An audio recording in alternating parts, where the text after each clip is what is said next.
ำมาด้วยค่ะนะเปิดตู้เย็นมาออกโอค่ะนะความไทยห้องว่าสมองเลยค่ะยกเอาออกตู้เย็นมาอย่าก็มาวางใส่เนื้อแบบคุยค่ะนะอย่าก็มือหนุดด้วยอย่าก็ใส่เกลือเลยนะไม่เกลือค่ะนะแบบขาเคี้ยวมันขยบอย่าก็ลุกกัดลุกมาอย่าก็เอาข้าวหอมมาวางด้านข้างอย่าก็เอามาขึ้น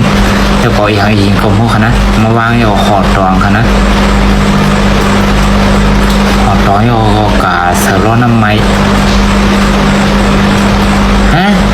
เสือร้อนน้ำไม้ห่ำเสือดิมือไกลนั่นทำดิมาหอดตองอย่างเนาะ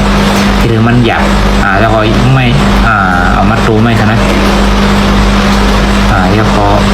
เอาขึ้นมาเอามาเสือนั่นในห้องอย่าก็ตักน้ำมันใหม่ๆขึ้นมาหดโดยเพิ่งใส่กันเนื้อมอพวกเยานั่นนะ